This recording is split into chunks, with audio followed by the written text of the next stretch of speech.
Honda HR-V, Mazda CX-30, or Toyota Corolla Cross? Which small SUV should you buy? That's what we're going to find out. Welcome to Car Help Corner, where we help you, the consumer, master the process of car buying and car ownership. I've got three of the most popular small crossovers together, and after spending a week testing them, I'm going to tell you which one is best. Now, the reasons I've chosen the HR-V, the CX-30, and the Corolla Cross for this comparison is because all three offer terrific value for money, they're affordable to buy, and above all, have excellent reputations when it comes to reliability. So let's begin by comparing the drivetrain, starting with the CX-30. Now, the CX-30 comes standard with the most powerful and the largest engine in this group. It's a 2.5 liter naturally aspirated 4-cylinder engine that comes connected to a 6-speed automatic transmission and standard all-wheel drive. The engine produces 191 horsepower, which makes it the most powerful standard engine, and it definitely feels it. This is a great performing engine with plenty of power, and it actually performs so well that I really wouldn't bother going with the optional 2.5 turbocharged engine that you could get. The turbo engine produces more power, 227 horsepower on regular fuel, or 250 horsepower and 320 pound-feet of torque on premium fuel, which is optional. Which makes it a good choice for speed demons who want to have maximum power and performance, but I really don't think it's necessary just because that standard 2.5 liter engine is really more than adequate. And it's also a very reliable drivetrain. The 2.5 liter Skyactiv engine and 6-speed transmission have been used by Mazda for well over a decade and have very few repair concerns, making this an excellent drivetrain and vehicle to go with for long-term reliability. And then we have the HR-V. Now, on paper, I would say that this one is the least impressive. It's a smaller engine, a 2-liter 4-cylinder with the least amount of power, 158 horsepower. It comes connected to a CVT transmission, which is not as good as the 6-speed automatic that you get in the Mazda, and you have a choice of either front wheel or all-wheel drive. But even though this drivetrain might not seem that impressive on paper by the numbers, I would say that this is an engine that definitely punches above its weight. Even though it has the least amount of horsepower, I would still say that the performance feels perfectly adequate. And it's a very smooth and quiet engine, which makes it very refined and a very pleasant SUV to drive for longer distances and even for longer highway drives. Honda really knows what it's doing when it comes to making engines, and that expertise really shows. And the other benefit that you get with this engine is incredible reliability. This engine comes from Honda's K-Series family. It's a naturally aspirated 2-liter with no turbochargers and no direct injection. It's an incredibly simple, straightforward design that's built to last. So if you want an SUV that can easily handle major mileage with ease without having any major repair concerns, this is definitely an SUV to go for. And that brings us to the Corolla Cross. Now, like the HR-V, with this one you also get a 2-liter 4-cylinder engine with a CVT and a choice of front wheel or all-wheel drive. And I would say that this one is the least impressive of the three. Now, even though the engine does technically produce a little bit more power than the HR-V, 169 horsepower, it really doesn't feel any more powerful in the real world. In fact, it actually feels pretty slow, and the engine is not as smooth and quiet as the one that's in the HR-V too. With that said though, like the other two, it does have reliability going for it because again, we have a nice, simple, naturally aspirated engine with a proven reputation and a proven drivetrain as a whole, which should last a very long time with very few repair concerns. But the real ace up its sleeve, the thing that the Corolla Cross has going for it above the other two by far, is the fact that it's the only one in this group that you can get with a hybrid drivetrain. And on top of that, it's a very good hybrid system. Now, when it comes to fuel economy, all three of these SUVs with their standard engines all get roughly between 25 to 32 miles per gallon, or roughly 8 to 10 liters per 100 kilometers, which is about average for the class. The Corolla Cross Hybrid, on the other hand, is able to get around 42 miles per gallon, or 5.6 liters per 100 kilometers, so around 30% more fuel efficient, which makes a huge difference in the long run. And not only do you get phenomenal fuel economy, but you also get excellent performance and power. This hybrid system produces 196 horsepower, which makes it the most powerful SUV here, right after the CX-30 Turbo. So there's no compromises whatsoever. You get by far the best fuel economy, excellent power and performance, and just a great overall driving experience. And best of all, just like the others, this hybrid system has reliability going forward as well.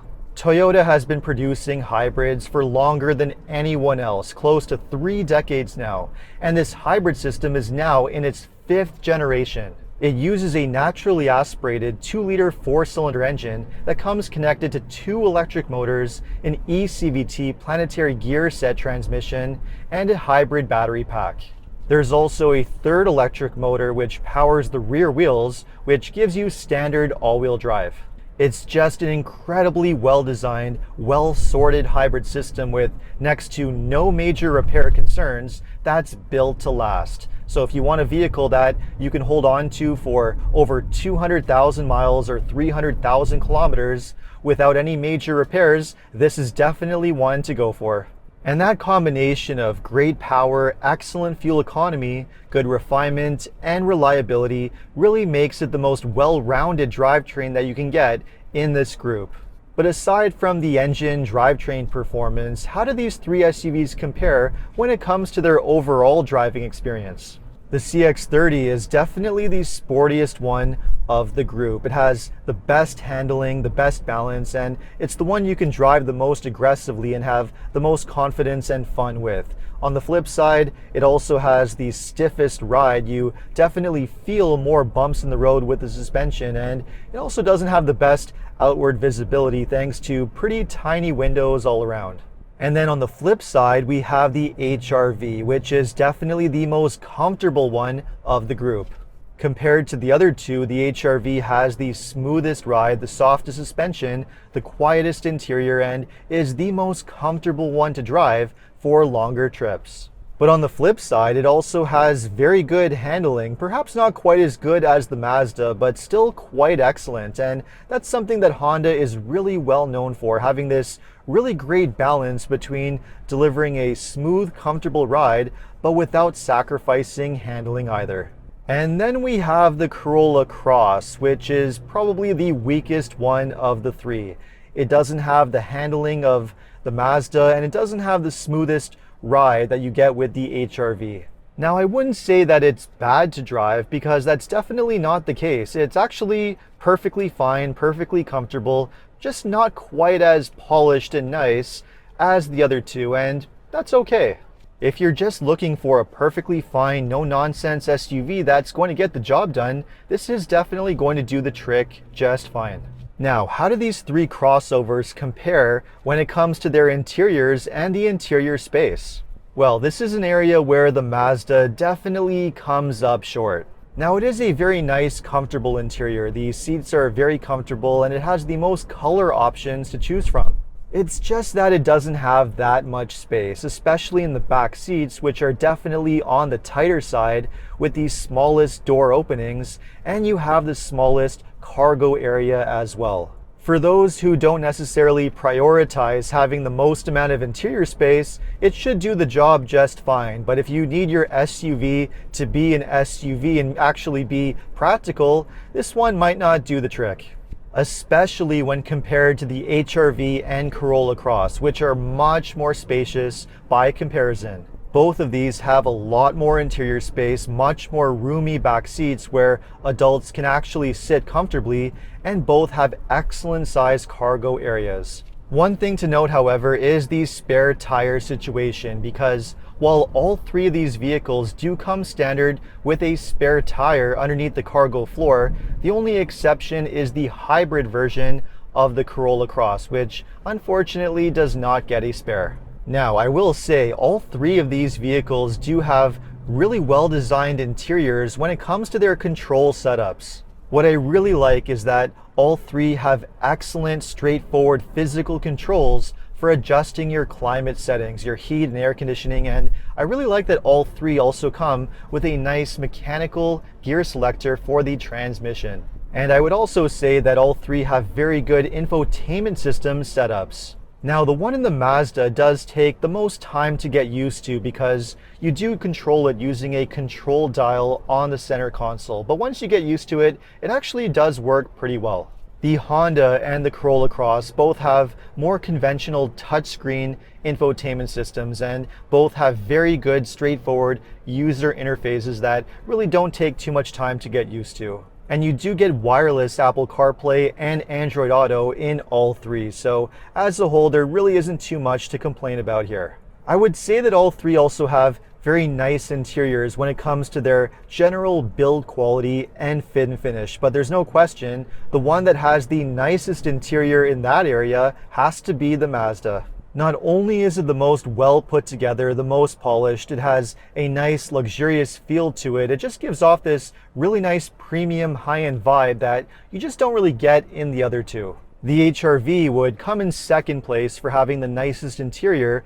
as far as the build quality and the fit and finish is concerned. It really is a nice, well put together interior and still a very nice space to spend time.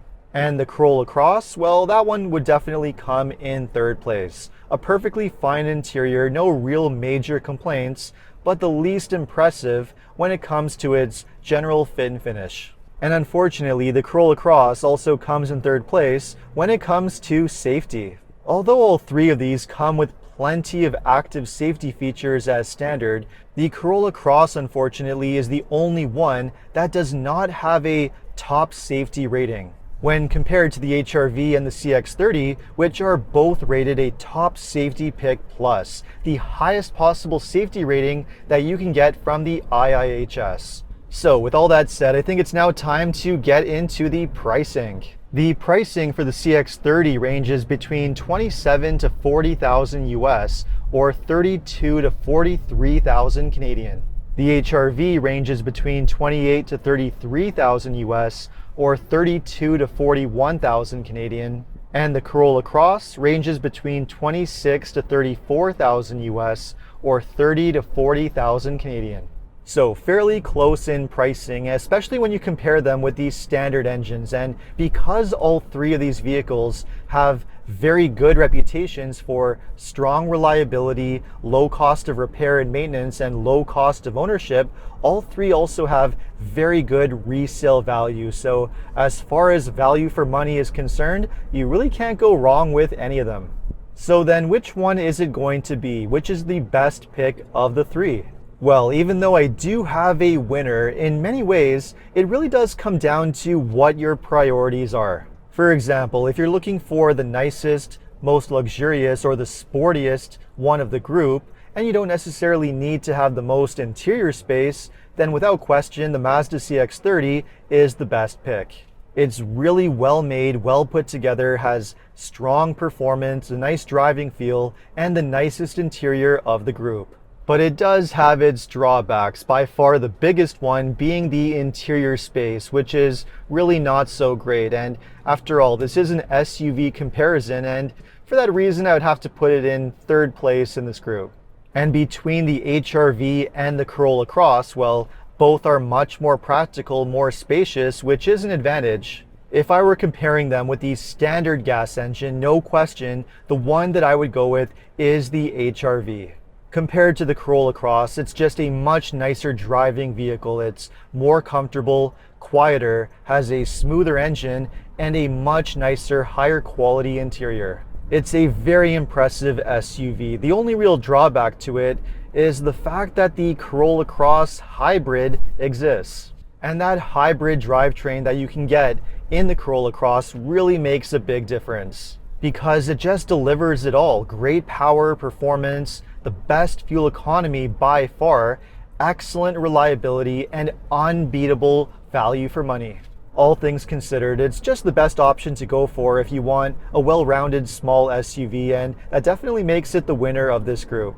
That is assuming you can actually get one from a dealer and pay a fair price and without a crazy long waiting period, which is probably its biggest problem. So Toyota, please finally do something about that. Anyways, if you were shopping for a small crossover, which of these three would you go for? Let me know in the comments. And if you enjoyed this video, make sure to like and subscribe.